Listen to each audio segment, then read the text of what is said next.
perceive that you are a wayfaring man. Whence come you? I come from the city of destruction, and am going to Mount Zion. What is it makes you so desirous to get to Mount Zion? Fain would I be where I shall die no more in the paradise of God. Fain to be with my King all the days of eternity. Look southward, where you can see the gates of the city builded of pearls and precious stones. See, the whole region is full of chariots and horses, of trumpeters and pipers, who welcome us. I cannot look on that glory, at the sight thereof I fall sick with desire. When shall I come to appear before the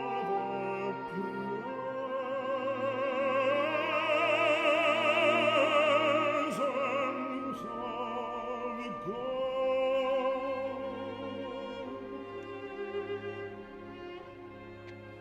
Be comforted. The bitter is before the sweet.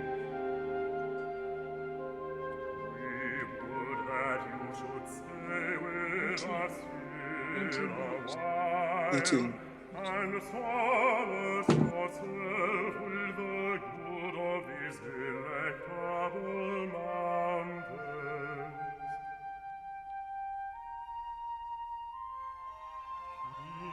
The air is very sweet and pleasant. You shall hear continually the singing of birds. You shall see every day flowers appear in the land. I am content to stand.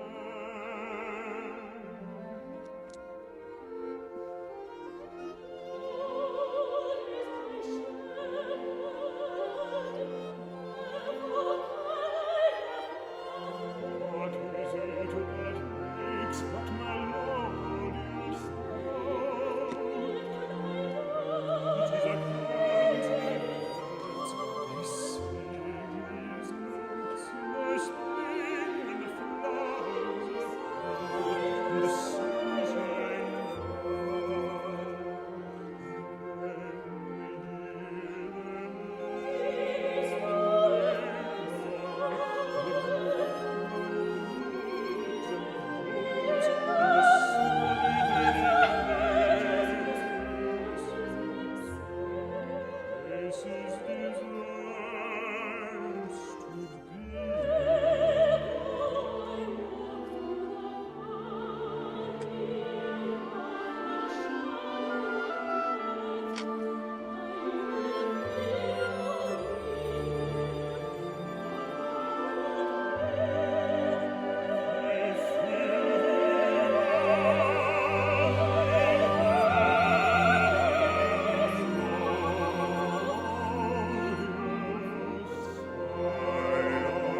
I'm on mute, no camera.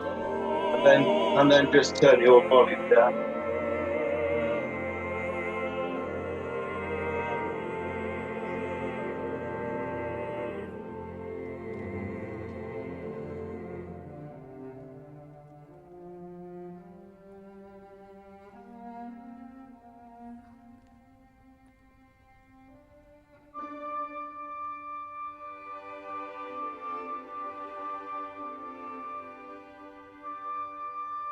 Hail, Pilgrim!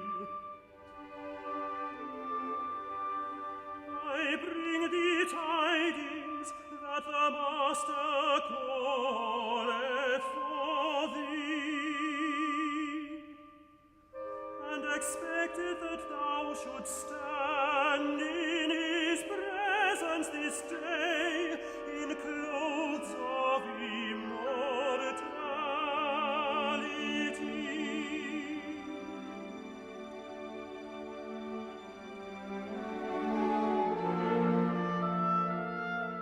I give you herewith a token that I am a true messenger, and bid you make haste to be gone.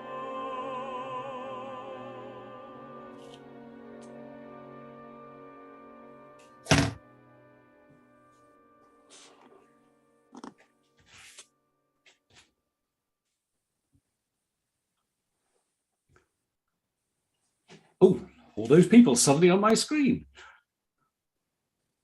Good evening, all. See, if you arrived early, you got the bonus of lots of music before we start. Well done to you all.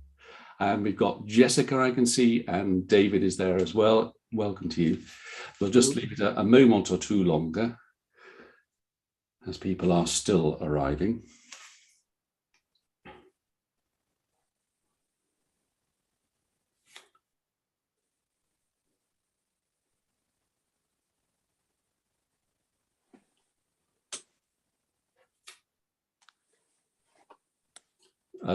John, you're happy?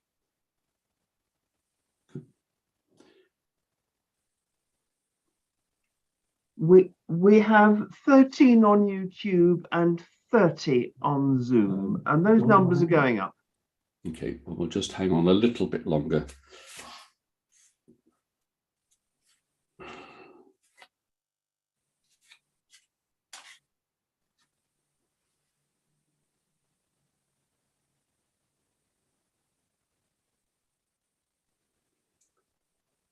But not very much longer.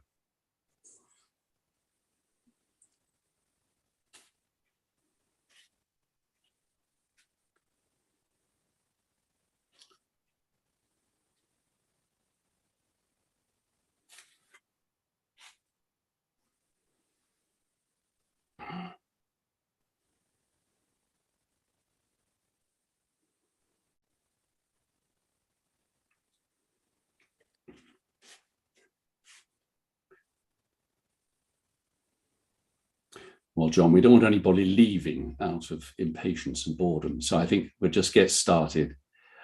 So good evening, welcome to you all, whether you're with us on Zoom or YouTube. You may well be watching a recording at this moment. Lots of people have been in touch with me asking if there's a recording for this, so the overall numbers who will see this, I think, will be considerable once we tot them all up. Thank you for supporting this Vaughan Williams Society event, which helps mark the 150th anniversary of the composer's birth. And let me immediately thank profusely my good friend John Francis, still looking a bit worried up in the top left-hand corner of my screen. John is vice chairman of the Society, and I thank him so much for sorting the various tech arrangements. His patience with me is thankfully never ending. And talking of tech, you may well like to choose speaker view so that the person who is speaking at any one time, sorry, that's usually me, is in the center of your screen. So you go up to view the top right-hand corner of your Zoom screen, if that's what you're watching on, and choose speaker view. Yes, John? Andrew, something is going wrong. I'm getting the narrative twice. And I wonder whether it's feeding into somebody's microphone and coming back. I'm getting it the second time with a delay. Yeah. Are other people getting the same problem? Can you wave? No? That's interesting. So is everybody muted? Everybody's muted? I'm beginning to wonder. Well, carry on. Well, it's the first gremlin of the evening, John, but let's proceed. Well, so apart from mentioning speaker view, just to say that this is time for about 90 minutes, including a short interval, and questions can be put at the very end for a period of time. You can post questions using the chat facility at the bottom of your Zoom screen if you're watching on Zoom, and we'll try and get through those questions as we move on. Okay, so 6 months ago, we held an evening which put Vaughan Williams's Great War influenced Pastoral Symphony under the microscope, and it was a great pleasure to hear from two eminent historians of the Great War period then, Professors Jessica Meyer of the University of Leeds and David Stevenson of the London School of Economics. And I'm delighted to say that they both agreed instantly to return for this evening's event, so a very warm welcome also to them.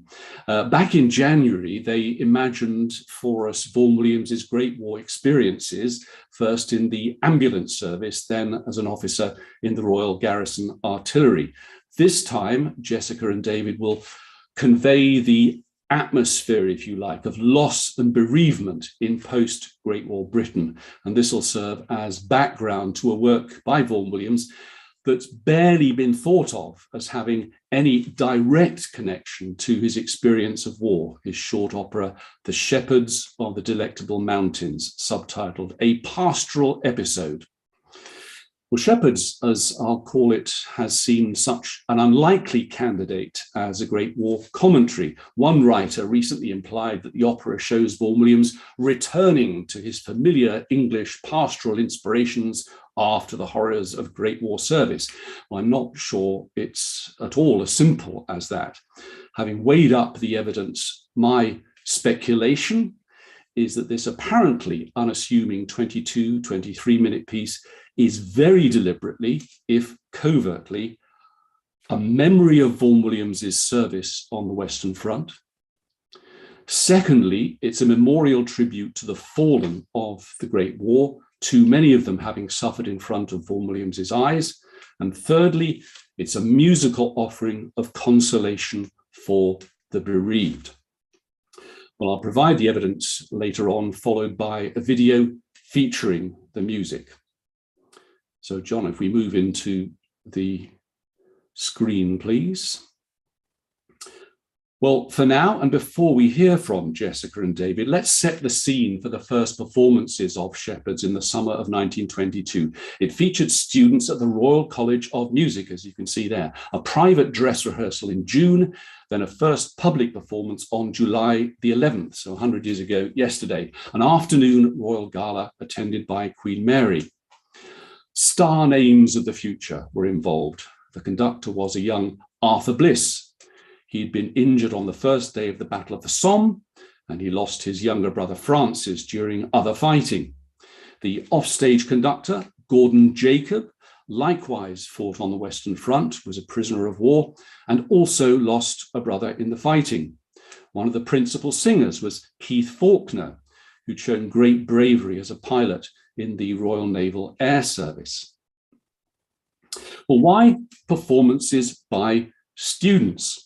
Well, Vaughan Williams was on the teaching staff at the RCM, and in writing Shepherds, he was answering a particular need at the college at this time, as I'll explain. Well, as you can see on the screen, Vaughan Williams wrote on the score that Shepherds is based on part of Bunyan's Pilgrim's Progress. Well, part of is a little misleading, as I'll hope to show later on. Anyway, the narrative as it stands features Pilgrim as its central character, the name changed from Bunyan's Christian, and we take it as read that Vaughan Williams wanted Pilgrim free of any particular religious affiliation or any religious affiliation at all. So in the opera, Pilgrim meets three shepherds among the Delectable Mountains. They talk about his journey. They look ahead to the celestial city. There's a passage extolling the surrounding pastoral scene. A celestial messenger appears and inflicts a fatal wound on Pilgrim. Pilgrim goes across the river of death before heading up into the celestial city. And that's basically it. On the face of it, the only major surgery undertaken on Bunyan's text by Vaughan Williams was shunting together the Delectable Mountains episode and the crossing of the river of death, missing out the material in between. In fact, there's far more to it than that.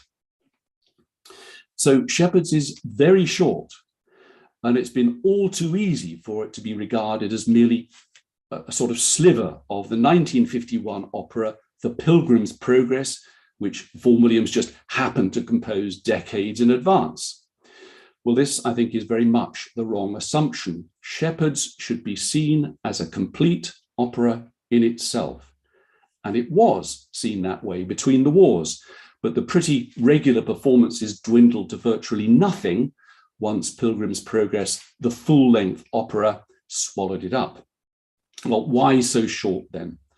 Because that's what the Royal College of Music required at this time, and let me explain why.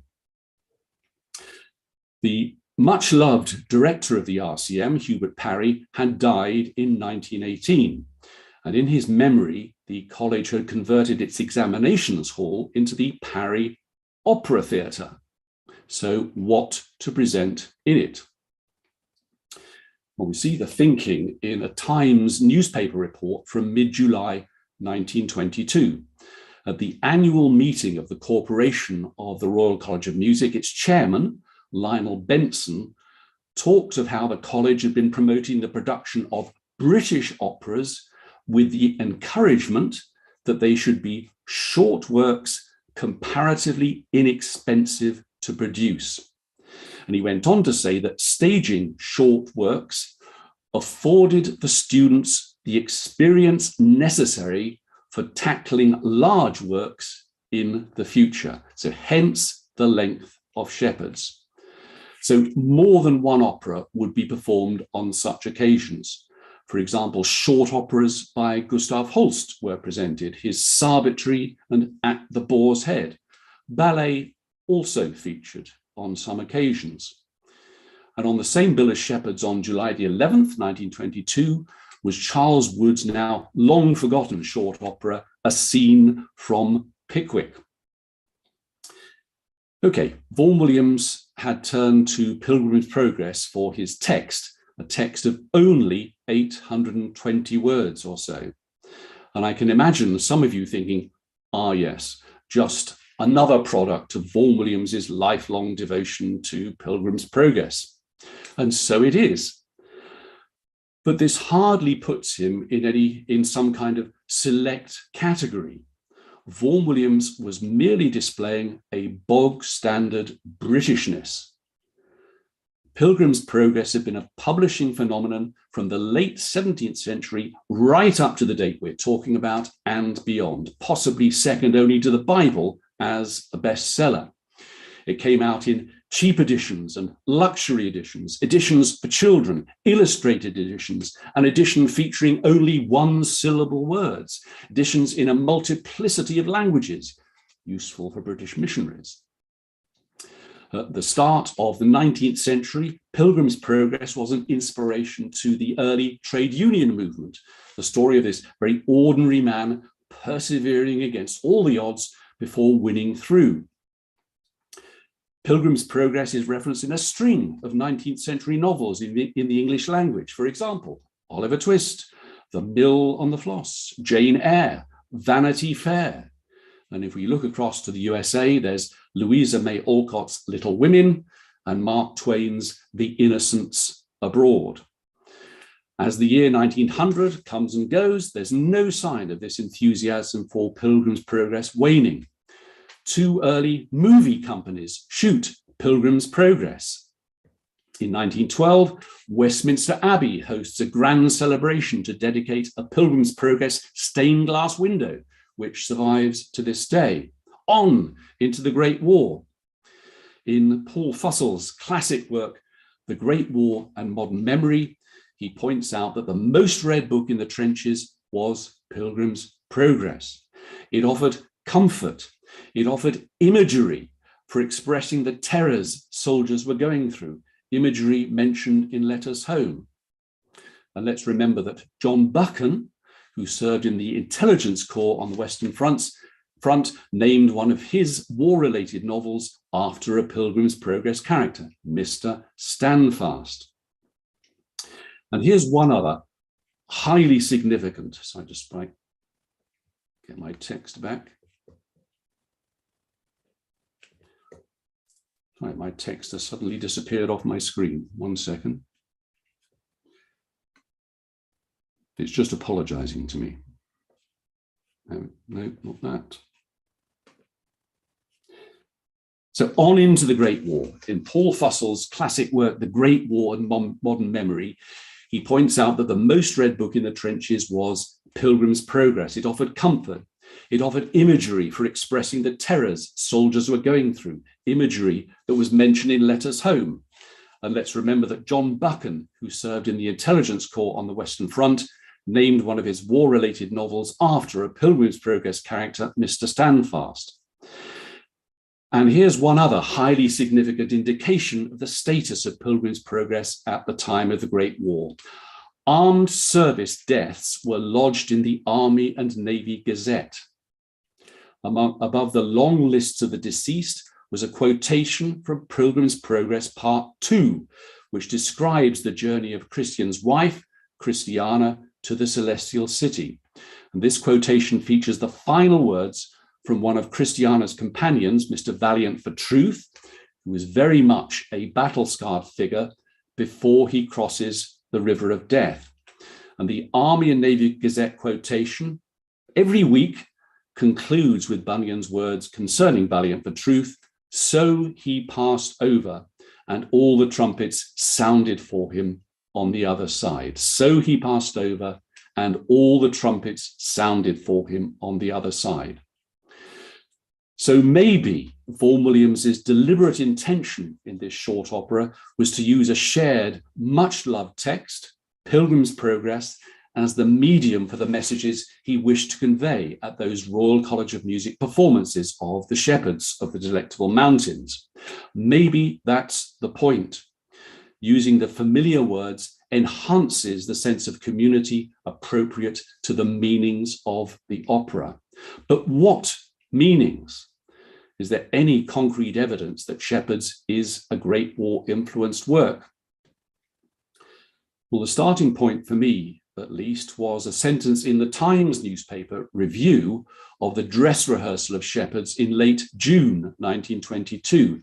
The critic praised the set design and the lighting, which, as you can read there, combined with the solemn associations of the subject and a dignified reticence of treatment, made a strong appeal to a large number of the hearers. The solemn associations of the subject. In other words, the subject, this treatment of Pilgrim's Progress, made many in the audience think of solemn something else's. So anything to do with the Great War?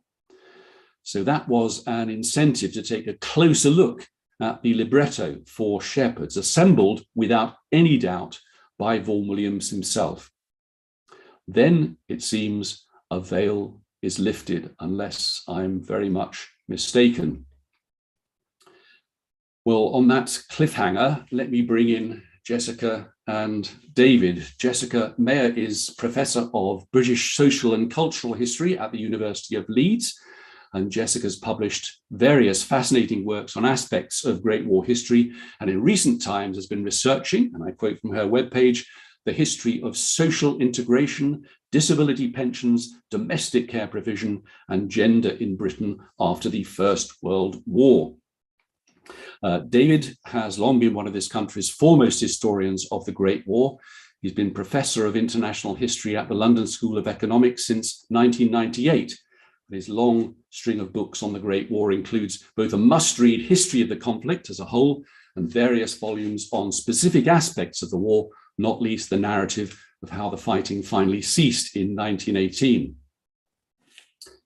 Well, as we consider Britain as one massive bereavement community after the war, let's start with the first truly nationwide act of commemoration, the instigation of the 2-minute silence, the Great Silence, as it was known, in 1919. And Jessica, if you are unmuted, and I can find you somewhere on the screen. I'm unmuted. There we go. So the idea seems to have come from South Africa, where the idea of a silence for remembrance and commemoration was instigated. But there seems to have been skepticism when the idea was suggested to the British government. What was the problem? Do we know? I'm not sure it was so much skepticism as a concern for a top-down form of an imposition of memory. And it seems as if certainly the government wasn't entirely sure what it was doing and what was appropriate. And I think there was a sense on the part of the establishment that it should be something religious. But in fact, in the early years, the focus wasn't particularly on religious figures, although it rapidly becomes seen as something that is sacred. But in fact was on the royal family in particular. And it happens quite late. It's not till the 5th of November that royal approval is given for this silence. And then there's a press announcement on the 7th of November. And that's positioned as a personal request from the king. So it's very much, it now has royal approval rather than sacred approval.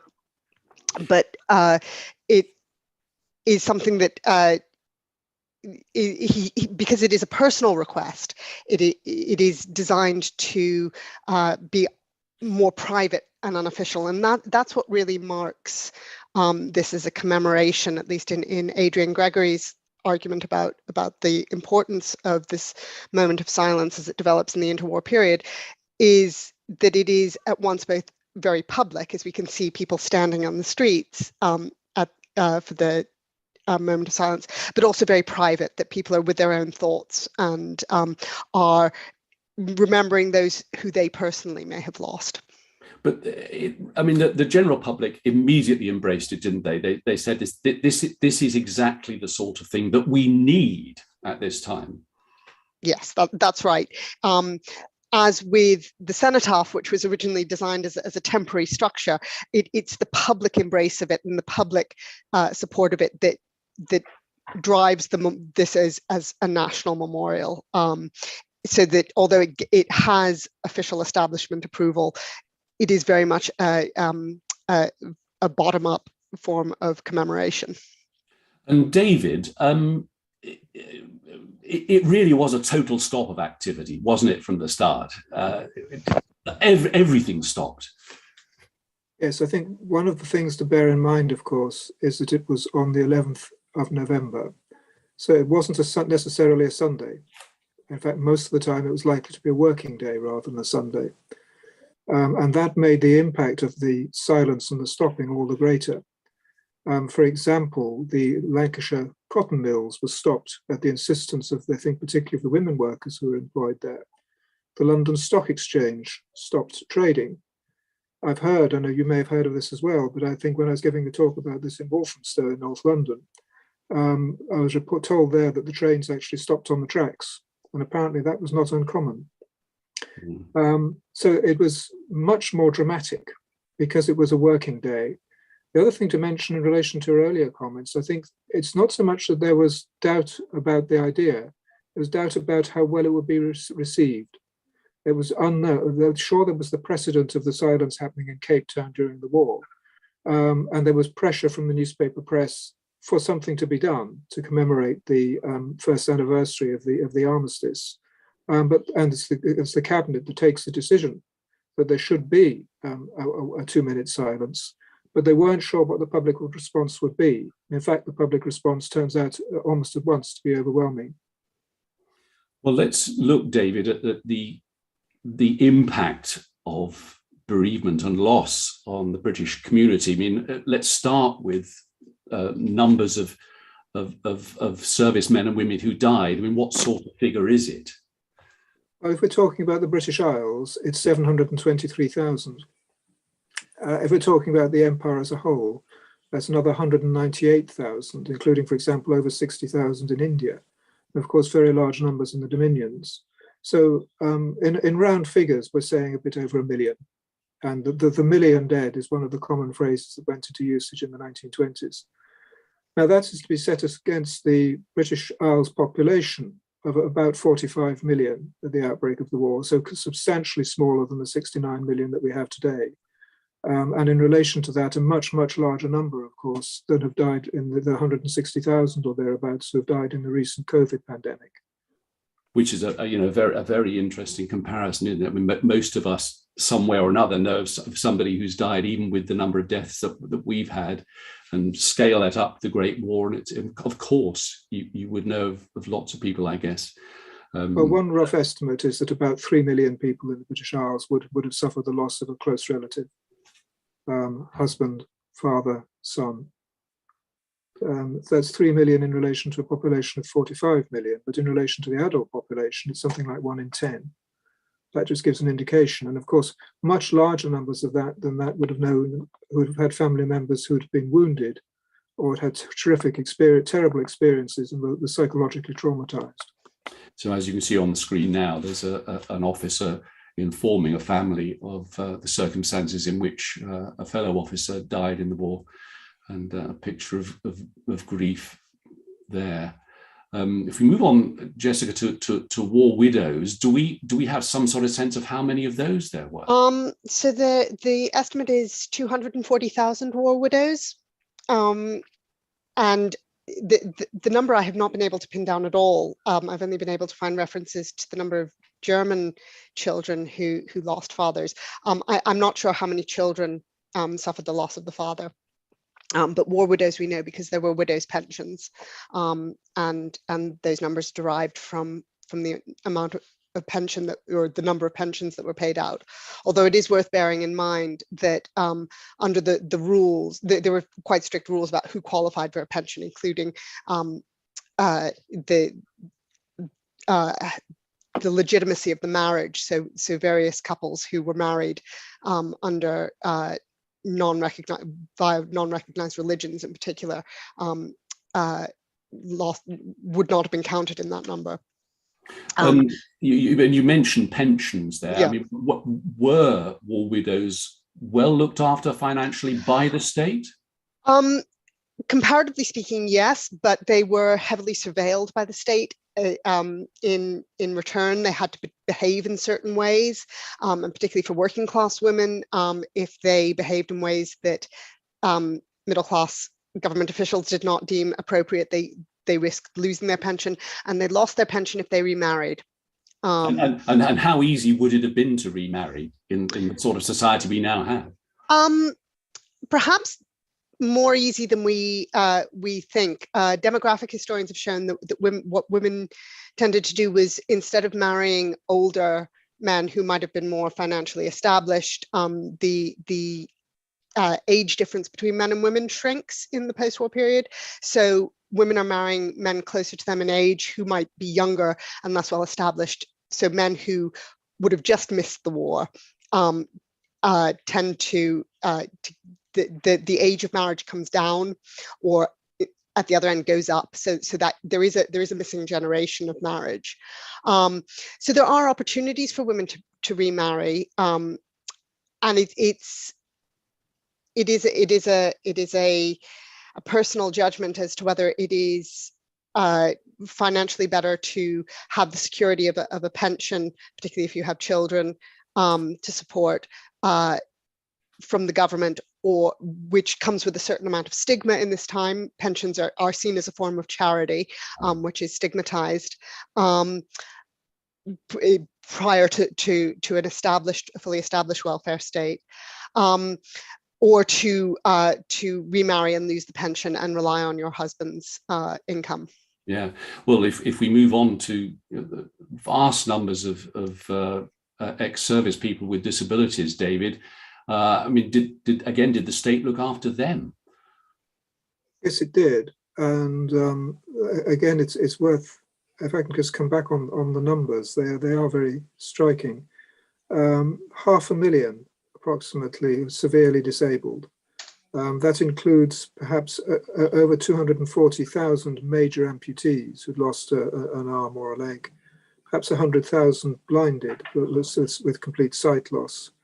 And that's, of course, that's the physical disabilities. The psychological disability, although the impact of shell shock is something that was much more difficult in some ways for society to come to terms with.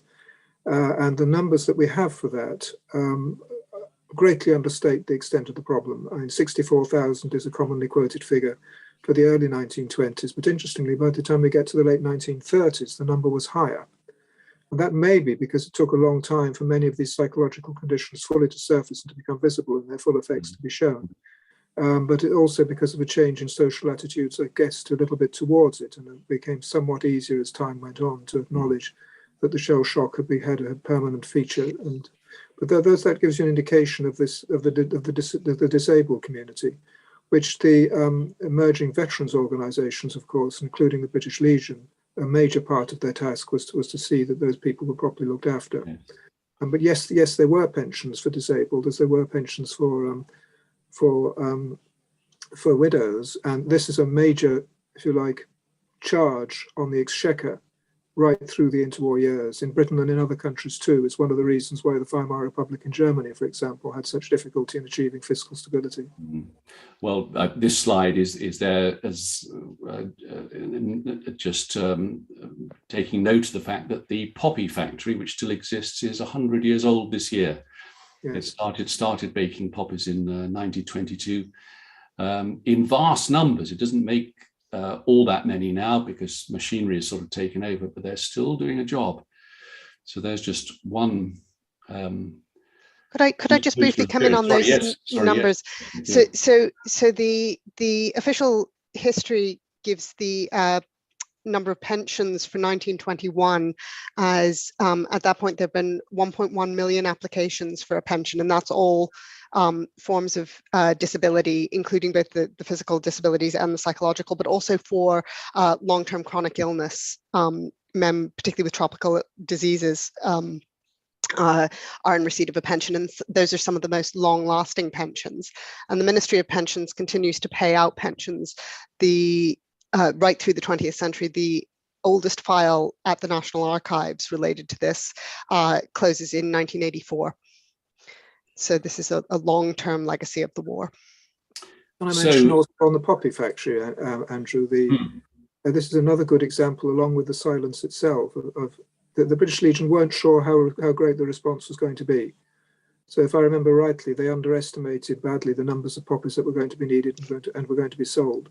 In fact, they turned out to be far larger than was expected, and poppy wearing becomes almost universal by the late 1920s, and people who don't wear poppies can expect to be ostracized. But that's a sort of recurrent theme in this story, a series of initiatives, if you like, top down, coming from government and coming from organizations like the British Legion, and then an unexpectedly profound and widespread popular response to them. Yeah. Okay. David, all the bodies stay in France, stay on the Western Front. Why? There was a debate about that, and it's an interesting contrast. Here we can be a bit international. The Americans made the decision that the bodies would be repatriated back to the United States if the families wanted it. That was the compromise. And about half, I think, of the American dead from the American Expeditionary Force were brought back and interred back in America.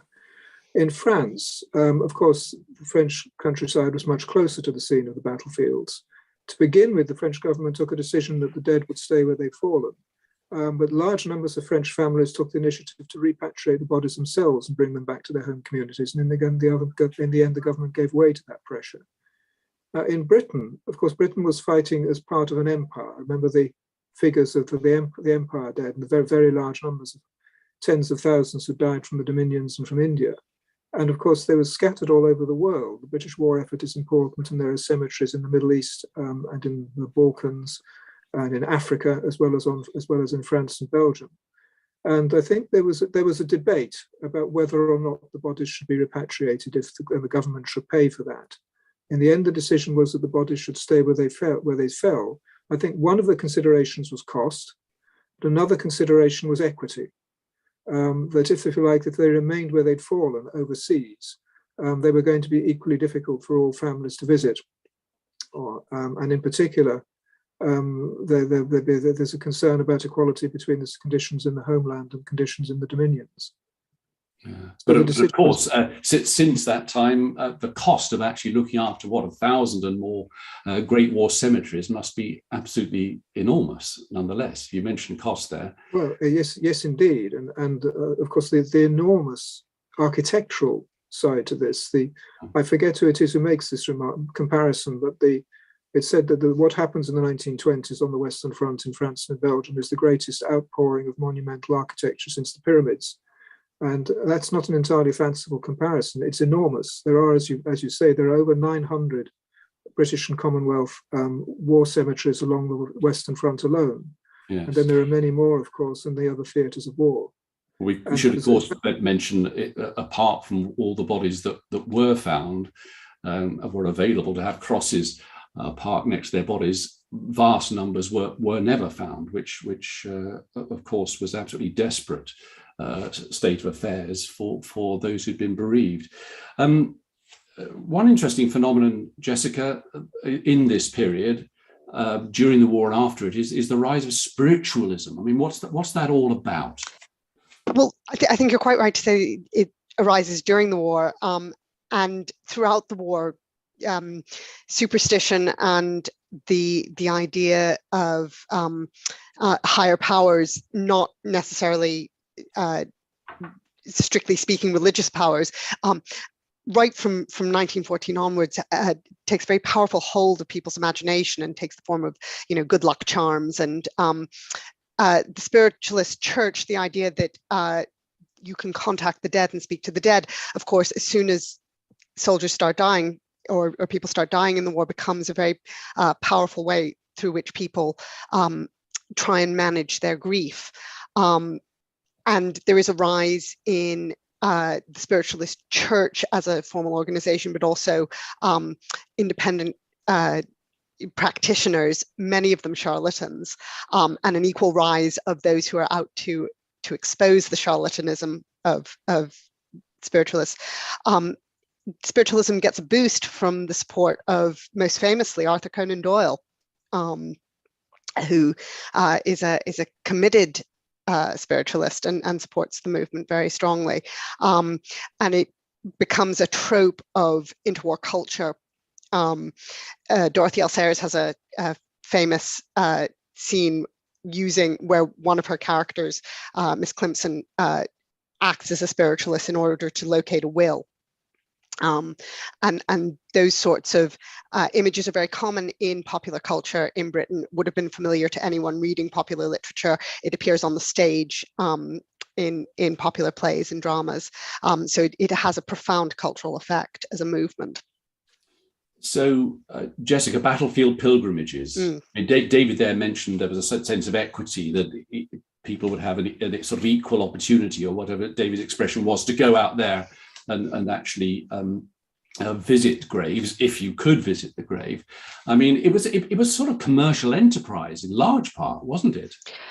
Yes, I think it's interesting that you've got pictures of women, mothers would be my guess from the age of them, visiting graves, because there's sort of two. There's the family pilgrimage, the visiting the grave of a loved one, but there are also pilgrimages by those ex-service associations of taking comrades back to the sites where they fought, because the war graves are close to the battlefields. They are both battlefield and bereavement pilgrimages, if you will. And yes, they do become a commercial enterprise. There's a very interesting, and I think this is actually relates to the way in which pensions are handled as well, and indeed the way in which commemoration occurs. That there's a mixed economy. There's both sort of state-funded and state-supported actions, but there's this huge involvement of charitable organizations, commercial organizations in this whole process of commemorating the dead and supporting those who've been wounded by the war. So you have an intensely mixed economy of welfare and grief and bereavement in the aftermath of the war. But David, one body does come back. This is the unknown warrior, yes. Of course, we don't know whether there was actually a soldier, but it was an unknown warrior. And this is, things happen on, the sort of edifice of commemoration is built up layer by layer. Each year a bit more is added as you move through the 1920s. So the 11th of November 1919 is the introduction of the silence, always capitalized, by the way, with a capital S in the interwar years. November 1920 is the dedication of the permanent form of the cenotaph, which, as you rightly mentioned, was a temporary structure when it was first introduced. And that is accompanied by, as a sort of single ceremony, the interment of the unknown warrior in the Westminster Abbey. Then as you move on to the 11th of November 1921, that's the beginning of the sale of poppies. Later on in the later 1920s, the introduction of the Festival of Remembrance at the Albert Hall. And in the early 1930s, from then onwards, the Festival of Remembrance is broadcast right through the empire. But the burial of the unknown warrior, I mean, this is something which emerges in a number of different countries at the same time. So there are parallel celebrations or commemorations in France. And in Britain, again, one of the striking things is that it's decided at top level. It's discussed in the cabinet. There's a cabinet committee chaired by Lord Curzon, who'd served in the war cabinet during the 1916 to 1918, so a high-level politician. And this plans in great detail, and rather in some ways almost macabre detail, the procedures that are going to be followed, first of all, for selecting the unknown warrior, and then bringing his body across the Channel and by train up through Kent and into London, where he's to be buried alongside the great of the land, the great and good of the land in Westminster Abbey, and sort of. So they dug up several bodies, and then somebody just an officer, I think, just simply chose one of them at random. I think that's how it's done. There were four. Yes, there were four from four of the Western Front battlefields who were brought to a chapel in northern France. And, but Jessica, what's interesting is how the ordinary member of the public who was bereaved then looked at this. And identified with it. I mean, there are lots of examples of members of the public sort of saying, "Well, it could be my Johnny," or whatever. Very, very much so, and particularly female. Some of the photographs of the procession through Westminster Abbey during the lying in state, and you've got photographs of the procession, but there are photographs of those waiting outside Westminster Abbey to go past, and it is predominantly female and predominantly, again, mothers. And there are many press reports at the time quoting these women saying, well, it might be my son, it is my son. This, just as the cenotaph is an empty coffin, can encompass all the dead, so this unknown figure comes to represent all the dead, because he is nameless. He can be given anyone's name. Yeah. So, David, we've got the cenotaph as a national focus for mourning, but the public around the country, in small communities and large, demand that they're going to have their own local memorials. Yes, there are. There are over 54,000 local war memorials cast through the British Isles. And there are thousands more, of course, through the Empire. I think there's 1,500 plus in Australia and over 500 in New Zealand, for example. And that's not to say nothing of the parallel enterprises taking place in France, for example, where I think there are more than there are in the British Isles. Yes. And these are local communities taking initiative. And your picture, I don't know whether everybody can see the picture. I think the top right-hand one looks to me like one of the initial war cemeteries on the Western Front. I may be wrong about that. and possibly the top left-hand one as well. But the middle one looks as if it's a cemetery in the British Isles. Well, yes, Jessica, that's my point with this. It's I mean, what does it say when you've got the central one that's in a location in Britain and with the cross looking like that, and the two examples of war cemeteries in France? So it's interesting. There is a repetition of pattern and scope, and because these are formed by local communities, and the committees that are set up within the local communities do tend to be made up of the local great and good, representatives of the local council and the church or the parish tend to dominate in local businesses, but they are funded by subscription. These are memorials funded by subscription, with the dual purpose of it is an opportunity for the community to show gratitude to the war dead, but it's also a way of claiming that the entire community has contributed by making it by subscription. But as a result, you actually get a wide variety of designs commissioned. And yes, you've got a number of examples here. So you get traditional religious and military examples, such as the cross with the sword in it. You get representational examples, and the images are quite small. I'm thinking of the War Memorial in Cambridge, which I used to walk past on the way to the train station, which is a young soldier striding out. Leeds has a winged victory, and then you have a number of cenotaphs, and so there's a wide variety of different types of artistic expression, and some sculptors indeed make their names out of creating memorial sculptures. Yeah, but it is interesting, isn't it, to see that it's in the same way that you've got a body coming back, the unknown warrior. It's like reproducing the same design from the Western Front is also a way of bringing your loved one back, if you choose. Indeed. And I mean, there are so many crosses of, roughly speaking, this design. If we travel around the British Isles, you see them all over the place. But this, as you see from this, lots of other designs as well. The choice of inscriptions, it's the same thing, isn't it? I think what we've got here on the left-hand side is Lutyens' design for the remembrance stone with that inscription on it. And then that's copied in the example on the right. They're mimicking what there is out there in the Great War Cemetery. Indeed, and Kipling was involved in the decision of the language for Lutyens' memorial. Yes, I think it comes from the book of Ecclesiasticus. Their name liveth forevermore. And what you see here is the example of the stone of remembrance. What you saw in the previous picture, two pictures back, was the so-called cross of sacrifice.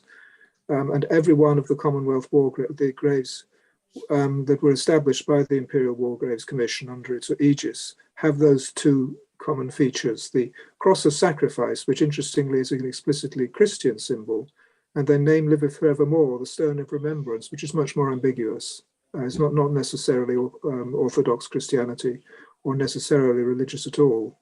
And the other very familiar inscription is, of course, Lest We Forget, which is a line from a poem from 1897. It's not about a war situation at all, Rudyard Kipling's Recessional.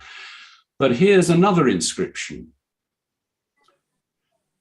On each of these, and so they passed over, and all the trumpets sounded for them on the other side. Where did we hear that previously? And here's a stained glass window not so very far from where I am now in Oxfordshire. This is the parish church of St. Nicholas in Ickford. Again, so they passed over, and all the trumpets sounded for them on the other side. Guess what? We've returned to our main theme. Well, look, we need to move on. Time is short. Jessica and David, thank you so much for that. There may be a moment to actually draw you into what follows in a moment. But just for a moment, we're going to have a 5-minute break for whatever purpose you wish to use it. I will just nonetheless play you the last 5 minutes of the opera, which is a particularly significant portion of the opera. You might like to have that in the background if you're making a cup of tea, but let me just bring that up. But Jessica and David, thank you so much indeed. That's brought it alive for us. We're very, very grateful. Pleasure. Okay, we'll be back in about 5 minutes.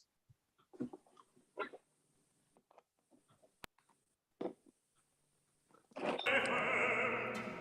the waves go over me, let not the water flood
Oops.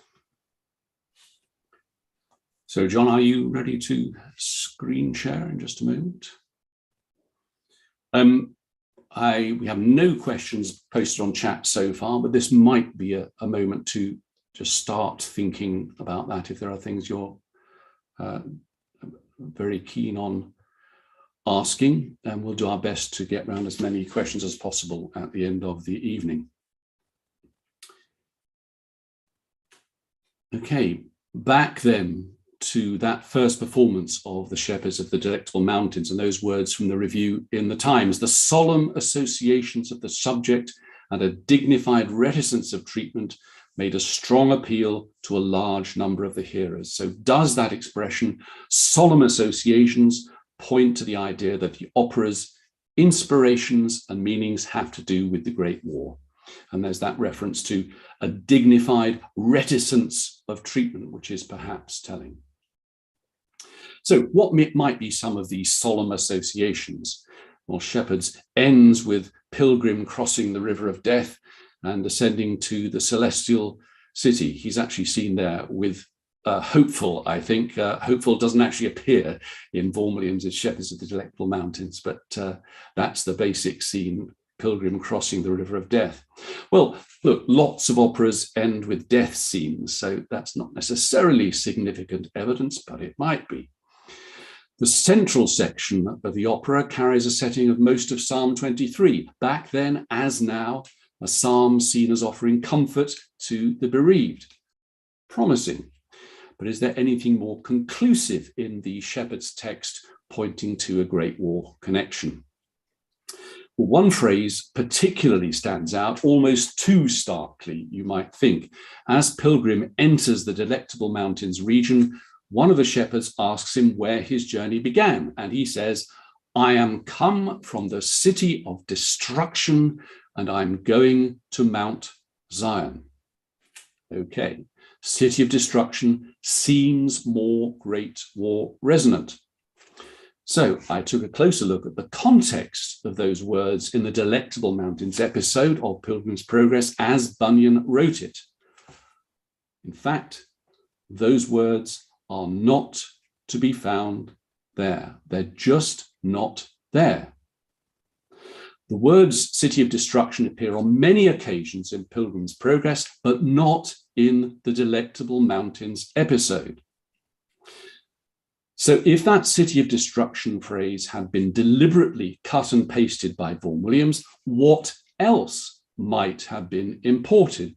And might this material have Great War resonance? Well, then I got what counts as something of a shock.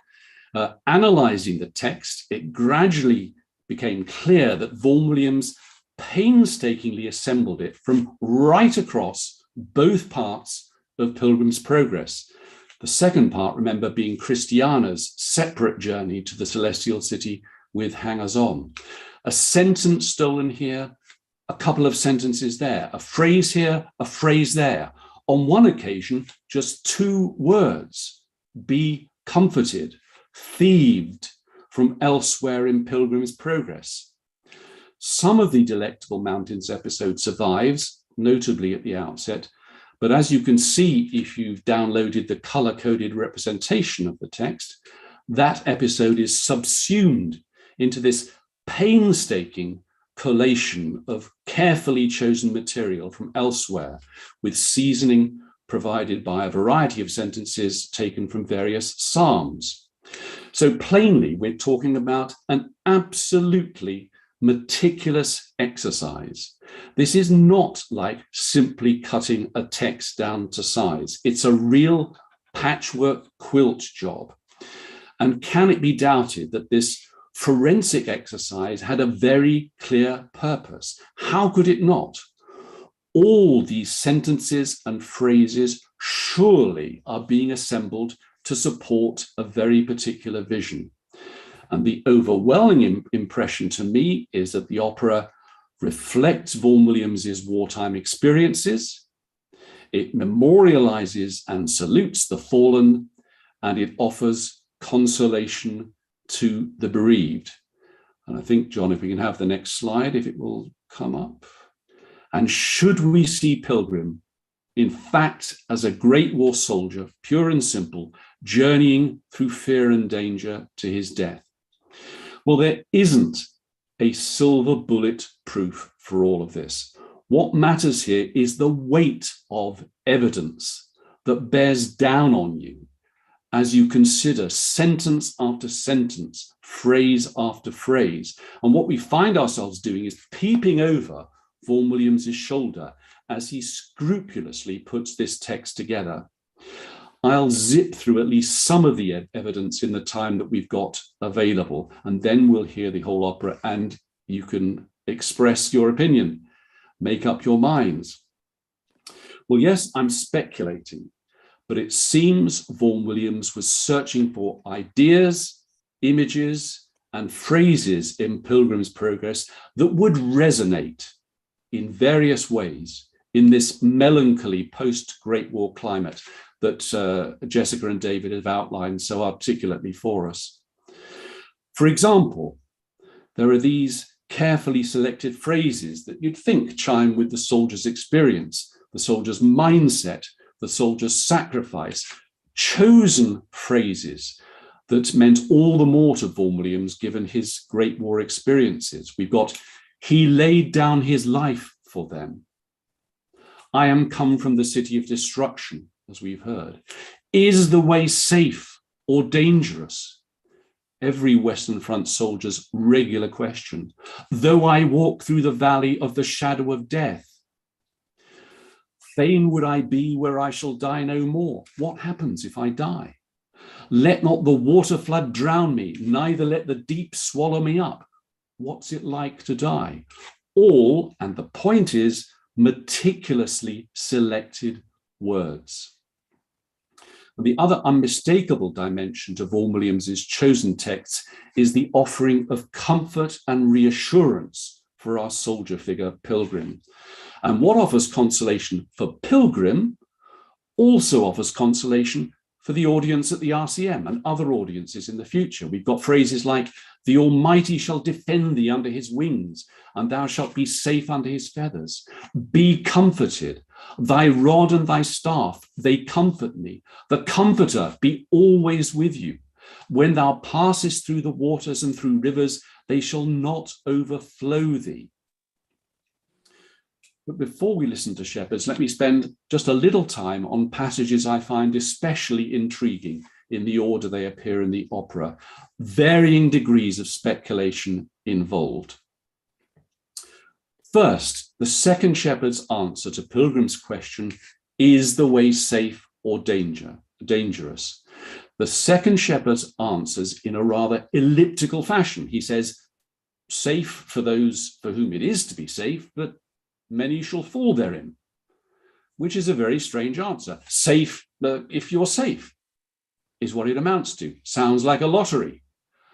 Well, various things to say about this sentence. The phrase, many shall fall, safe for those for whom it is to be safe, but many shall fall therein.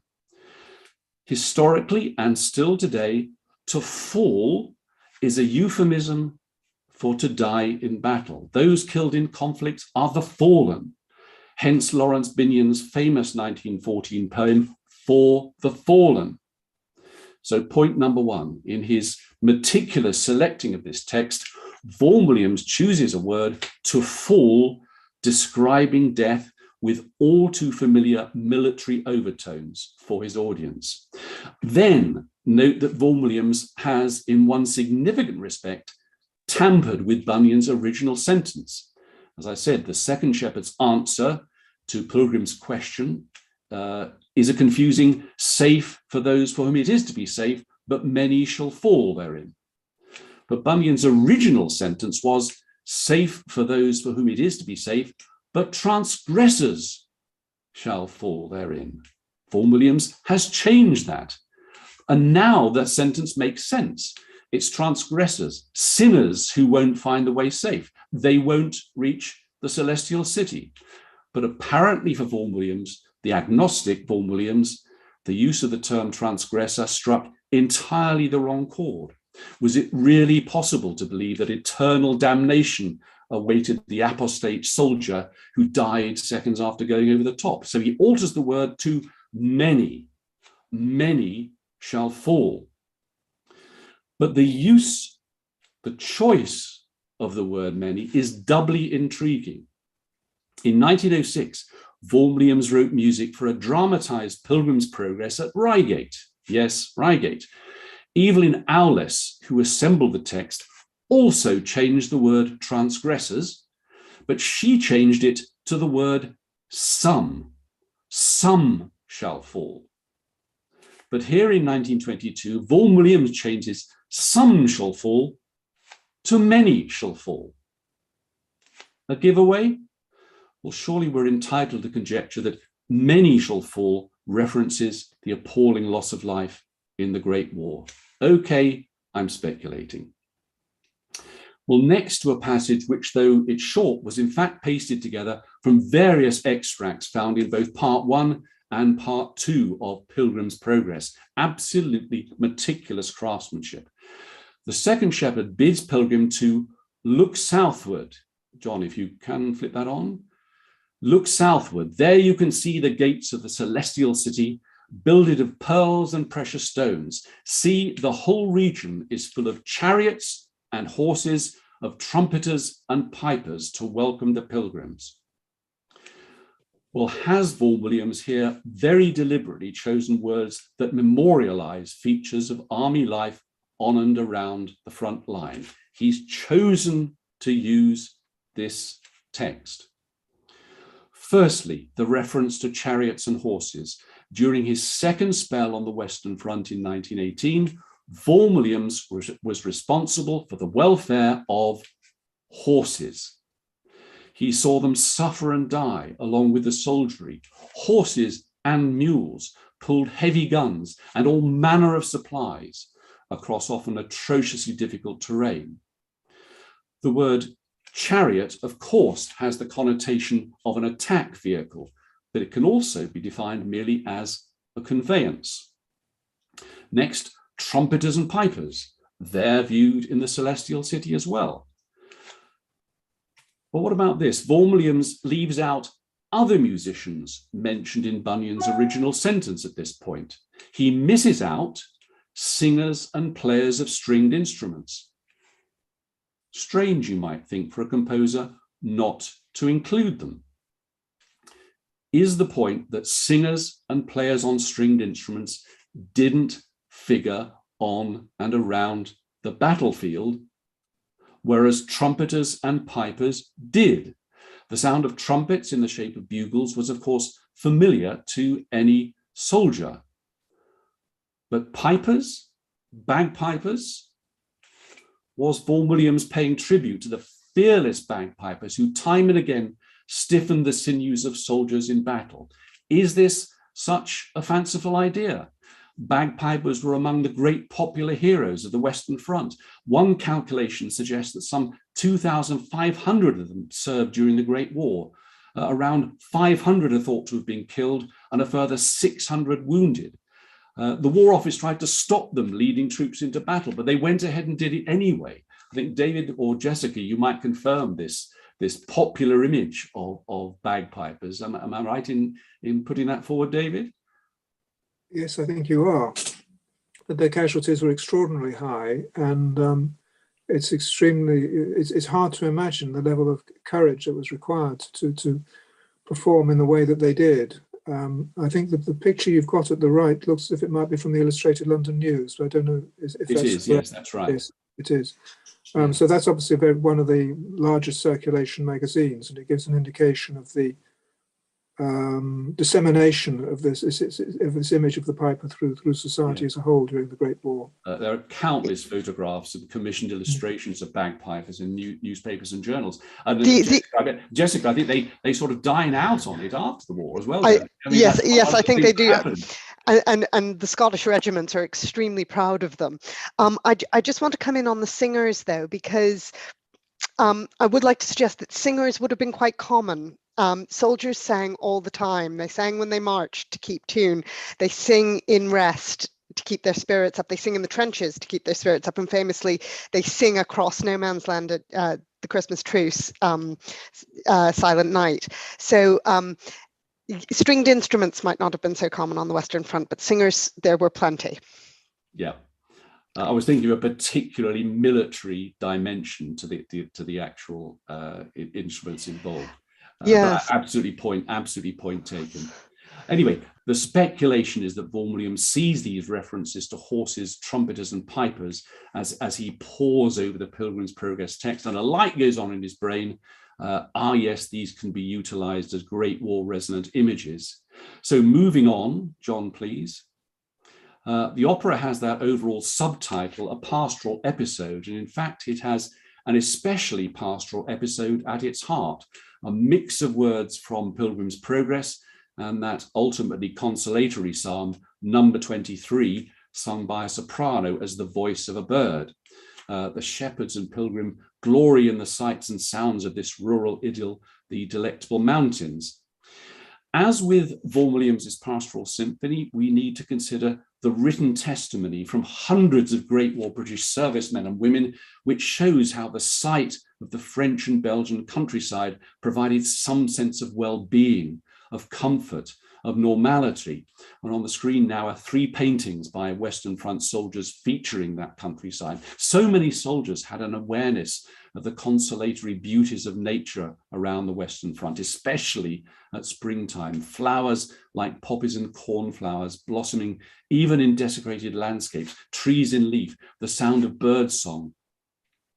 Well, we know that Vaughan Williams's Pastoral Symphony to some significant degree bears witness to the power of rural images in a time of war, so it would hardly surprise us if Shepherds, with its subtitle of a pastoral episode, comes from the same wellspring. The 2 works are being completed at around the same time. Well, one additional point to make is that Vaughan Williams omits 1 verse from Psalm 23. This is the one that begins, "Thou preparest a table before me in the presence of mine enemies." So there's no place in Shepherds for talk of enemies, it seems. It's time to stop thinking in those terms. So this looks like a war-related excision. Maybe Vaughan Williams intended Shepherds to have a universal relevance for all soldiers in the Great War. Well, Pilgrim is now suddenly confronted by a celestial messenger. In fact, an incident imported from part 2 of Pilgrim's Progress.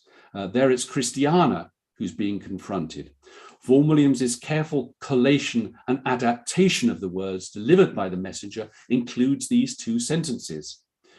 "I am a true messenger and bid you make haste to be gone. It's your time to die. An arrow with the point, sharpened with love, let easily into thy heart, that at the time appointed thou must be gone." So at this moment, the messenger, according to Vaughan Williams's stage direction, ceremonially pierces the pilgrim's heart with the arrow. Anyone in the Royal College of Music audiences who'd by now decided the opera was shot through with solemn wartime associations must have found this ritualized reenactment of a fatal injury so moving. How many imagine the very instant when loved ones receive their own mortal wounds? So far from sidestepping the horrors of the Great War, Vaughan Williams deals with death head on. But he uses Bunyan's notion that the instrument of death, an arrow, is sharpened with love, another touch of consolation perhaps. Maybe Vaughan Williams is softening the sense that so many Great War deaths were meaningless and subject to the lottery of battle. Imagining that a loved one was called upon to die is one way of coming to terms with devastating loss. I might also add at this point that Vaughan Williams imports texts so as to have Pilgrim's wounded body anointed with spices, maybe trying to soften the reality of the horrific injuries he witnessed both as an ambulanceman and a Western Front officer. Okay, well, we're nearly there.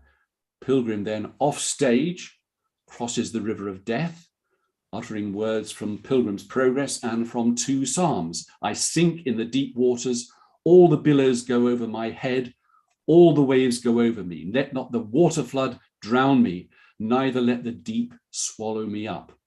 Again, surely a deeply moving moment for those in the Royal College of Music audience in July 1922, especially for those who'd lost loved ones. Well, then Pilgrim emerges on the other side and makes his way into the celestial city to the sound of a trumpet fanfare and an angelic choir singing Alleluias. And this final section offers some of the most compelling evidence that Shepherds is a work that specifically chronicles the Great War experience. Let me firstly take you back to the moments after Pilgrim received his fatal wound from the celestial messenger. Pilgrim asked the question in a sentence that I've alluded to already. When shall I pass over and the trumpets sound for me on the other side? Yes, it's the sentence, slightly adapted, which we've seen was regularly used after the Great War to honor the fallen on gravestones and memorials. The phrase which sat above the lists of the fallen in the Army and Navy Gazette. It's impossible to believe that the Royal College of Music audience didn't immediately latch onto it. A solemn association indeed. So the trumpets do indeed sound for Pilgrim once he's crossed the river of death and he's headed for the celestial city. In fact, this music had already been published in almost the same form in 1921 in a new but short-lived musical journal by the name of Fanfare. And the November 1921 issue reprinted, yes, several short fanfares, for example, by Darius Milhaud and Egon Veles, and also this very fanfare from Shepherds, embracing the angelic Alleluias. And what was printed above the music, clearly at Vaughan Williams's behest, yes, so he passed over, and all the trumpets sounded for him on the other side.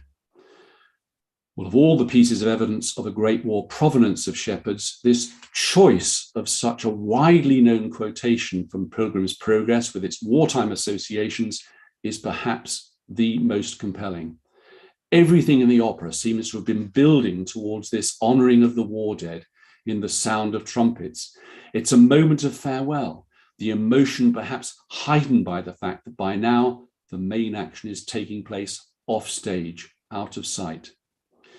So the trumpets and angelic voices fade, and the somber viola tones from the start of the opera return to end it. But why somber? The full 1951 Pilgrim's Progress opera ends radiantly after the adapted Shepherds of the Delectable Mountains episode, as Pilgrim at last makes his entrance into the celestial city. That's entirely logical. Pilgrim's original goal has been triumphantly received. The mood of the ending of Shepherds, nonetheless, is in its original unadapted form. It offers no such radiance. Why not? Did Vaughan Williams feel the melancholy mood of 1922 should hold sway to the end? Feelings of bereavement and loss are still far too raw. Well, that's it. What I haven't spoken about is the music itself. And of course, I'm very aware that different people detect different things in the sound of music. So I leave you to ask yourselves, as you listen to Shepherds now, whether its colours support the view of the opera I've been suggesting. Might the music reflect the somber mood of post-Great War Britain? Might it contain the sound of solace for the bereaved? Does some of the music heighten the sense of the ghastly realities of war for the soldier? Does the music help reflect the comfort Vaughan Williams and so many other soldiers found in the pastoral landscapes of northern France, even as conflict raged? Well, in the video that now follows, I've selected Great War images to accompany the music with help from my very good friend Henry Peplow, thanks to him. If you think that's a distraction when it comes to making a judgment, you can, of course, look away, but it will at least help if you have the text of the opera in front of you, if you've downloaded that. So what we're going to hear is the only commercial recording there's ever been of the Shepherds of the Delectable Mountains in its original unadapted form, and it's on the Hyperion label, and we thank Hyperion for making it possible to use this, especially on YouTube this evening. They normally bar the use of their music, their recordings on YouTube. Well, this recording has Bryn Terfel as Pilgrim, John Mark Ainsley as the Celestial Messenger, and the three Shepherds are Adrian Thompson, Alan Opie, and Jonathan Best. Linda Kitchen sings The Voice of a Bird, and the Corridon Singers and the City of London Sinfonia are conducted by Matthew Best. So here we go, John, if you could.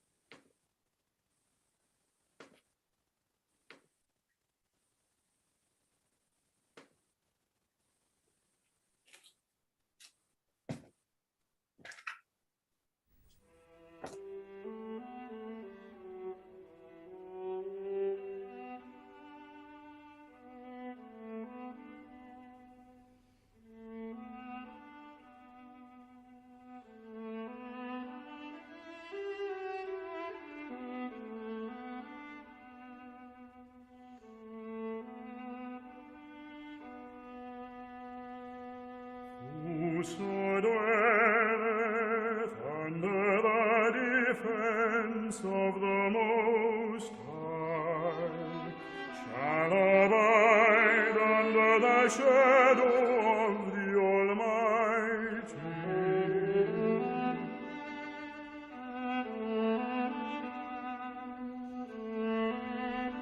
He shall defend thee under his wings, and thou shalt be safe under his feathers.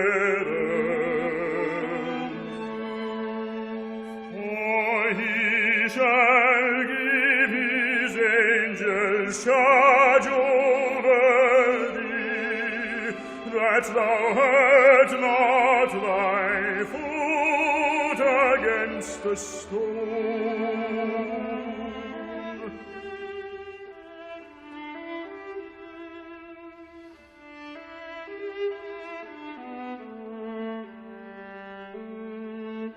Whoso dwelleth under the defense of the Most High shall abide under the shadow of the Almighty.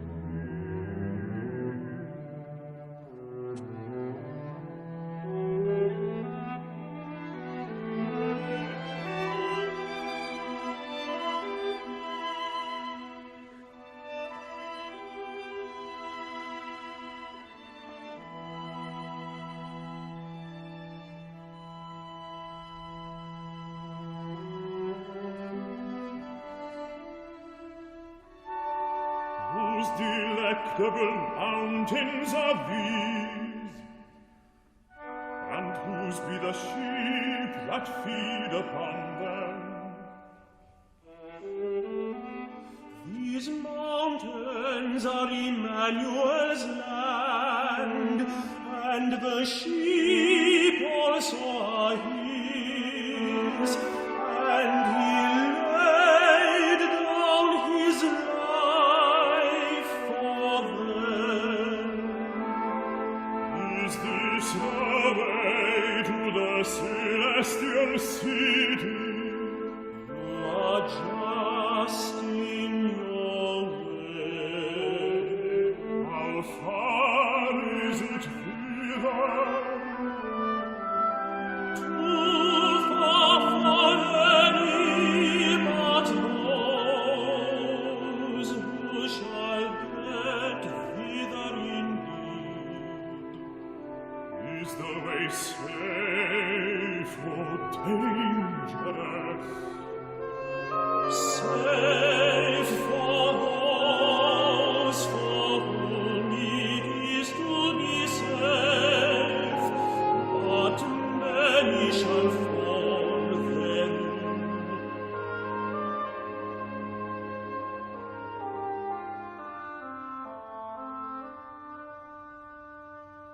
Is there in this place any relief for pilgrims that are weary and faint in the way? The Lord of these mountains has given us a charge, not to be forgetful to entertain pilgrims. Therefore, the good of the place is before you.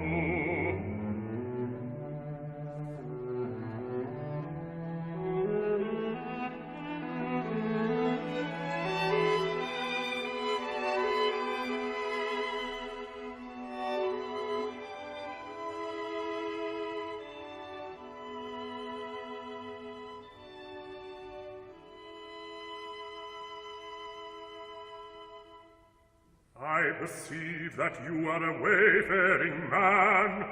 Whence come you? I come from the city of destruction, and am going to Mount Zion. What is it makes you so desirous to get to Mount Zion? Fain would I be where I shall die no more in the paradise of God. Fain to be with my King all the days of eternity. Southward, where you can see the gates of the city builded of pearls and precious stones. See, the whole region is full of chariots and horses, of trumpeters and pipers, who welcome the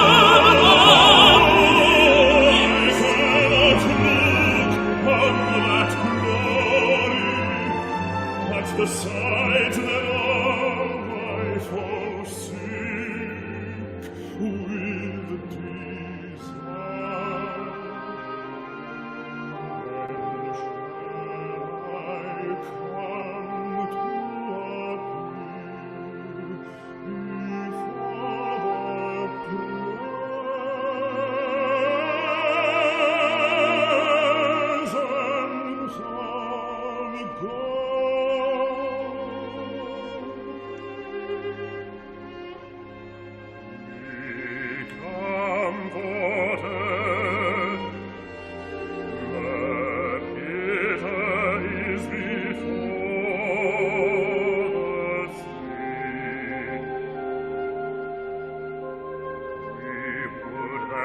Should stay with us here a while, and solace yourself with the good of these delectable mountains.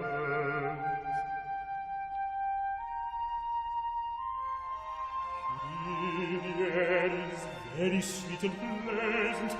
You shall hear continually the singing of birds. You shall see every day flowers appear in the land. I am content to stand.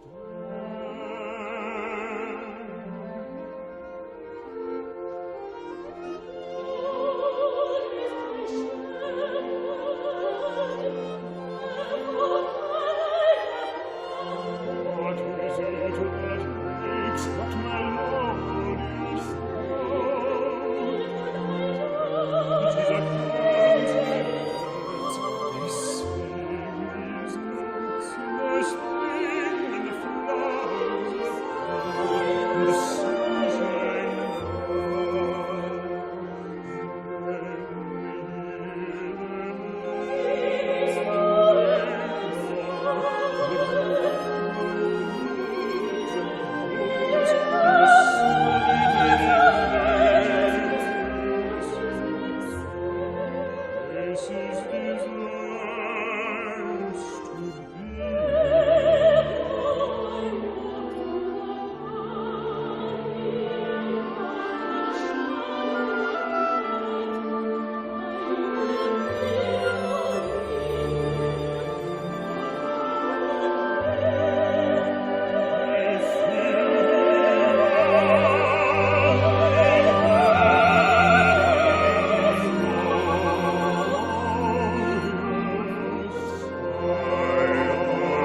expected that thou shouldst stand in his presence this day in clothes of immortality.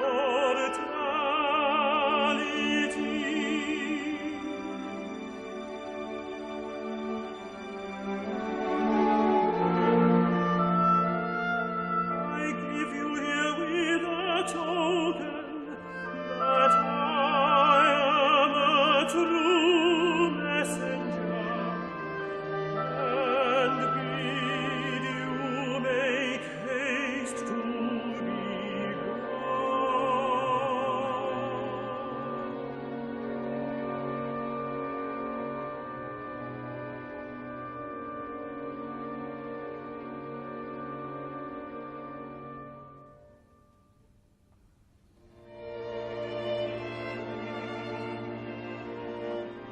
An arrow with the point sharpened with love,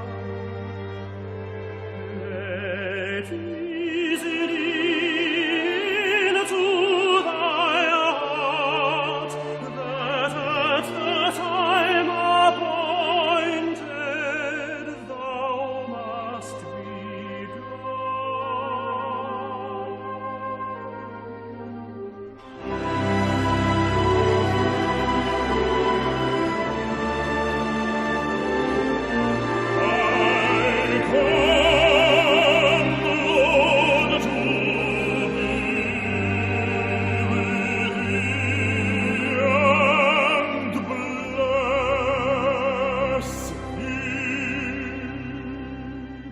When shall I pass over, and the trumpet sound for me on the other side?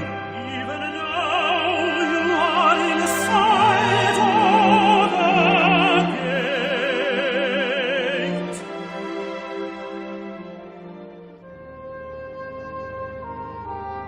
But between you and the gate there is a river, and the river is very deep.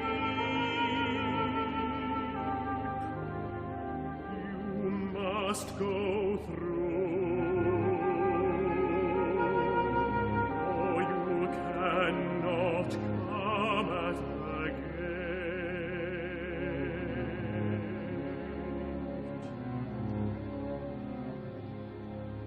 We have need to cry to the strong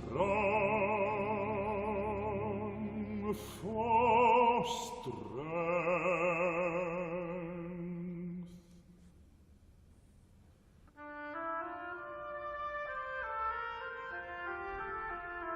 Ihr Blutkampf Spreichnad Saffron, frankincense, myrrh, and aloes. With these must your body be anointed, to prepare you to go over the river.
I sink in the deep waters, all the billows go over my head, all the waves go over me, let not the water flood me.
Well, I realise that for some of you that might have seemed like a gross impertinence to put all those images in front of the music. I don't know what you feel. I don't know if anybody's got any comments about the way I introduced the music and the actual mix of images and music there. You'll need to unmute yourselves if you do want to make a comment.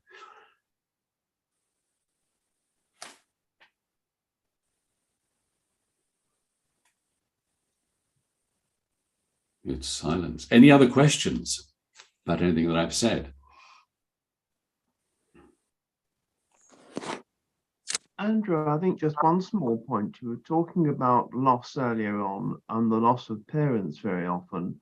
And of course, Vaughan Williams lost his father at the age of 2. He never knew his father. And I think this was quite important to him. I think this is why he named his second most famous hymn tune, Down Amney. It was after the childhood that didn't happen for him. And so I wonder whether there's a little relationship to be drawn there. Could well be. I hadn't thought of that, but there's something buried deep in his soul. And incidentally, that stained glass image of officers taking communion actually comes from Cold Harbour Church, which is a mile or so from where Vaughan Williams was brought up, and it's one of the most wonderful stained glass images relating to the Great War that I've actually come across. Any of you can join the Andrew Green team of photographers of stained glass windows or other memorials at any time. And there is a good reason for submitting them, incidentally, because the Imperial War Museum has on its site the largest proportion of war memorials in the country registered with basic details about what's on the memorial, but they don't by any means have all the photographs that are required to match those details. So any of you who you're passing a village church or whatever, want to take a picture of a war memorial, the Imperial War Museum will take it. You can send it to me if you like, and I'll pass it on. But to say any further questions about what I've said, I don't know if it made time. I realize that was a lot to take on board, but I can assure you that the article I wrote for the Vaughan Williams Society on this subject went on for a great deal longer. This is trying to sort of take apart the text in great detail and suggest what all the resonances are. And I would say, of course, Vaughan Williams would have absolutely detested what I've done. He certainly wouldn't have turned up this evening, because he absolutely loathed the idea that people took apart his music and discussed its meanings. Well, he would say, it's fine for you, but I just won't be present. But any questions at all?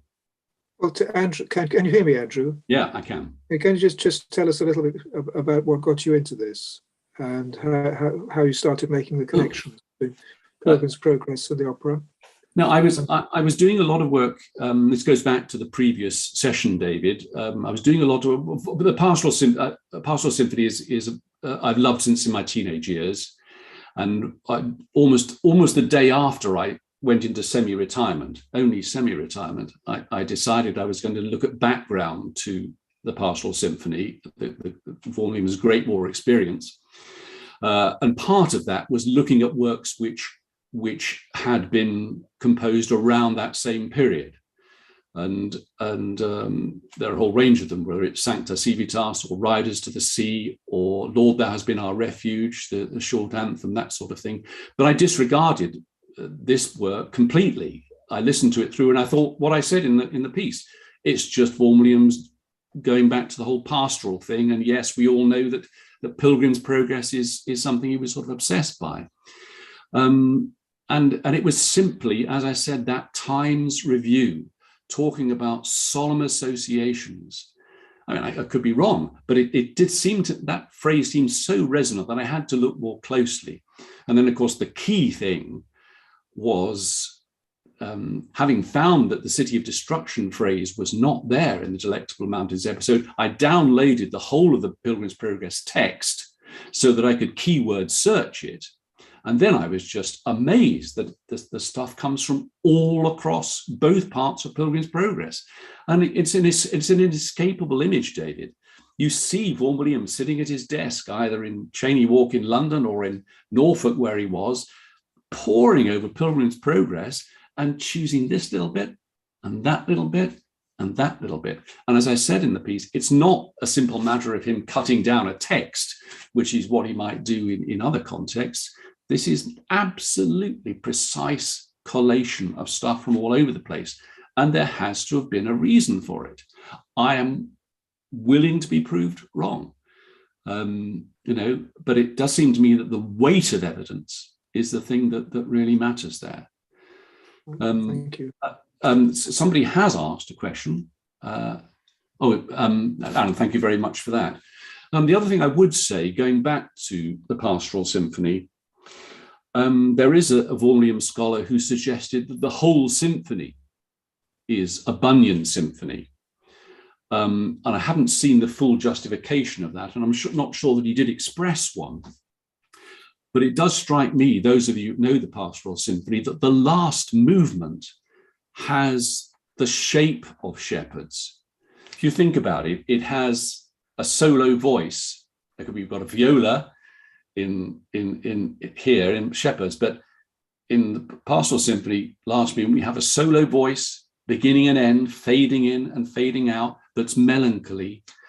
You have the sense of a progress towards an acute moment of crisis. I mean, that's da da da da da da da da da da da, you know, triple fortissimo, absolutely fortissimo phrase, which then subsides. And what do you then have but trumpet fanfares, brass fanfares, before everything subsides and the solo voice takes over? It is pure speculation, but could it be? Could it be they're being written at, roughly speaking, the same time? Think about that, if you will. Again, Vaughan Williams would detest me suggesting it. But hey, it's fun to speculate. Andrew, can I just say a word, first of all, of apology? You may or may not have noticed that I disappeared part of the way through. That's when my PC overheated and I ceased to be with you for no other reason whatsoever, but I did follow the rest of the program on my iPad, which didn't overheat, and on YouTube. Yes. Back now with a lovely new cool piece. You know, it's, well, there you go. Again. I may lose you. I just wanted to say on behalf of everybody, Andrew, thank you very, very much indeed for a very thought-provoking evening. I think almost everybody must have been very much influenced and convinced by your argument. I certainly was. I've always thought of shepherds as being part of the canon that started in 1906 and was finished with Pilgrim's Progress. But I think you're absolutely right to say that the influence of 1914-18 on VW was just too strong to imagine that anything that he was writing in 1922 or 21-22 could be anything other than under the influence. And it's fascinating the way that you've put together all of those examples which demonstrate how right that is. I just wanted to ask a question because at the same time that you were talking, I was looking at this book by our Vice President, Stephen Connick, and I just wondered how much of that had influenced your thinking, because he is talking along the same lines, although without the same forensic detail that you introduced. Were you influenced by Stephen? I wasn't influenced by him because I'd done a lot of my thinking well before that. And yeah. I'm bound to simply say, Simon, I point you to his footnote where it says, for more reading on this subject of shepherds of the Delectable Mountains, please consult Andrew Green's article in the Vaughan Williams Society Journal. Yes. So that's where it's left there. Yeah. But thanks very much for those words, Simon. They're much appreciated. It is interesting when the first recording of Pilgrim's Progress came out in, I think, about 1972. I think it was Hugh Ottaway that reviewed it for Gramophone or what have you, and he said, "Sure, I sort of quite like it. Really, it's all right. It's quite good, yeah. But that Shepherds of the Delectable Mountains bit, that's really different. I like it. I really like it." And I find that very interesting, that it had a particular quality. And as I say, it ends in a very melancholic, somber way, which Pilgrim's Progress, the opera, does not. I just think it's fascinating to try and get inside a composer's brain and just think what's going on. And the more Vaughan Williams says to me, don't investigate the deeper background to this work or that background, not least the London Symphony, that's for another evening, the more I want to inquire. But I do it rather as a journalist, not really an academic. I struggle when it comes to the academic side of things. It's the journalism and presentation of stuff that sort of matters to me. But I don't know if anybody's got any further comment about that video, whether that did seem to work for them or whether it seemed over the top. I don't know what you might say. As I'm still unmuted, I'll say this, that I was so taken completely by the music that I hardly looked at the pictures. Yeah. The music is what's important. Yeah, absolutely. For all of us. So, but no problem with the pictures. For those that like them, fine. Yeah, I really would appreciate it if you've got any comments to send me, just to email me, via John, if you need, just any thoughts you've got on this, because this theory hasn't been widely disseminated. And getting feedback from what you feel, is terrific. It will help, ongoing research into this and other subjects, both related to the Great War. I suspect that quite a number of those watching will be aware of the fact that Andrew has recently joined the trustees of the Society. We will most certainly be leaning on him to continue to provide this kind of thought-provoking program in the future. I hope that there will be an indication from all of you that is something you would like us to continue with, because I think it's extremely valuable. And I don't think personally that Uncle Rafe would mind all that much if we show proper respect for the music in trying to understand a little bit about how it all came about. Yeah, he just wouldn't turn up, Simon. He wouldn't. No, he wouldn't. Well, I don't know. Maybe. But I think what I'd like to do this winter perhaps is do something on the London Symphony, where there's plenty of discussion already around that, but there's plenty more discussion I think that needs doing around it. So watch this space. But it would be fun to have one or two Vaughan Williams scholars along to just discuss that, rather than do something that's got bells and whistles like this evening. Just hear people talk around it, and then hear little bits and pieces of it. But Andrew. Sorry, Kirk. Yes, Kirk. You want to unmute yourself, Kirk? I have something to say here, actually. Yeah. Oh, sorry. Yes. Yes. I owned this CD for some 25 years, and I always had this connection that has to do something with the Great War. And interesting. And it has the same effect on me as a pastoral symphony. So yeah. Well, that's. I'm a composer as well, so I think there is some bitonality in the shepherds as well. Absolutely so. Yeah. I mean, John actually introduced the thought the other day which I mentioned in the script, that at one point up to 1951, shepherds was being done on a pretty regular basis, and may well have carried all these overtones of the Great War to its listeners in its original form. But then the opera comes along and it just gets swallowed up, as I said, and people stop looking at it in the way that they might have looked at it before the Second World War. You just don't focus on it in the same way that you do if it's an integral piece of music. But yes, thank you very much for that. Andrew, may I just ask you, Andrew, might be slightly relevant to tonight's performance, but we're talking quite a lot about the Pastoral Symphony. Can I ask you, is there anything about the Pastoral Symphony that reminds you of the British countryside? Well, look, I'd answer that. This is a personal thing, Kirk, isn't it? I mean, you can only ask me as a all I would say is I fell in love with it in my teens, and as far as I was concerned, yes, it represented the English countryside in some sort of way, and it was only much later that I learned about its Great War associations. But they've never been proved, have they? The Great War associations? No. Well, the point about that is we have just a couple of sentences, or just one long sentence from Vaughan Williams in a letter to Ursula Wood, but saying everybody thinks it's lambkins frisking, but it's not. It relates to going up in the ambulance wagon when I was an ambulanceman and seeing the sunset on a Corot-like landscape.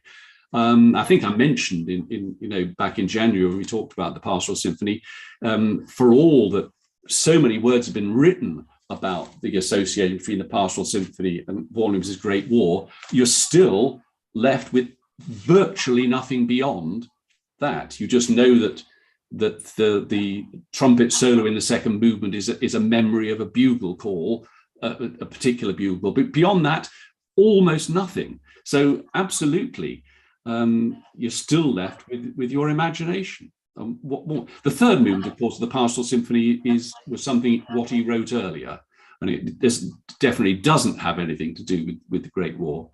But let's not go there. Any other thoughts before we go? Because I don't want to keep you, but you're still hanging on there, John. Yes. Well, a quick word. I enjoyed your presentation very much, and I do entirely agree with your thesis. I appreciated the analysis of Pilgrim's Progress. I recently wrote a booklet note for a wonderful album, Earth's Wide Bounds, which has got a fabulous performance of a little piece called Valiant for Truth in it, which is, of course, and all the trumpets sounded on the other side, sounded for him on the other side.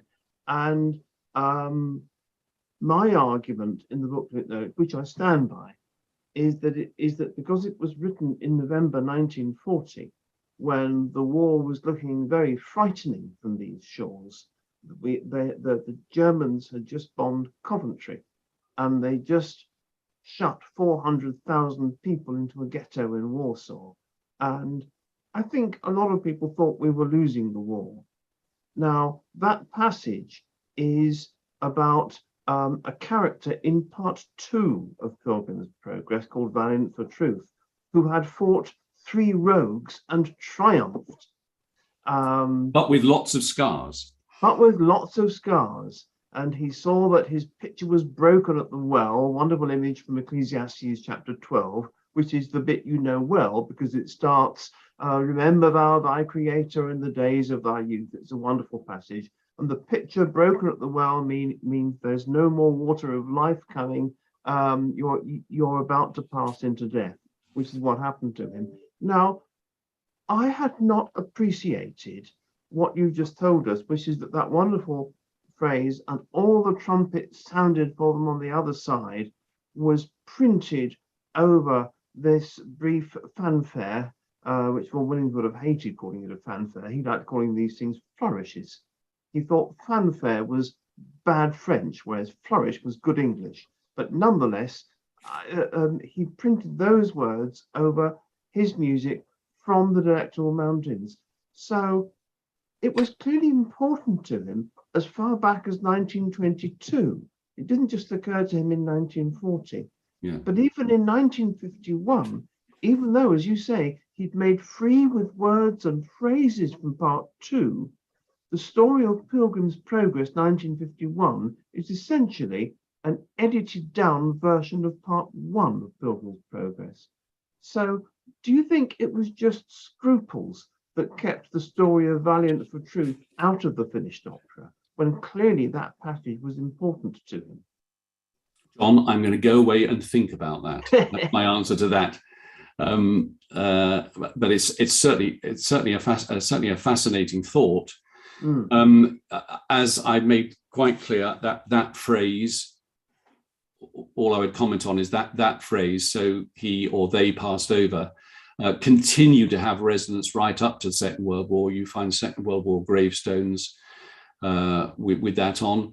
You often see in newspapers sort of death notices or anniversary notices of a soldier's death where they use that phrase as well, and that continues up to the Second World War. But certainly, I very much hear what you're saying. Yeah. But at the moment, it's beyond my pay grade.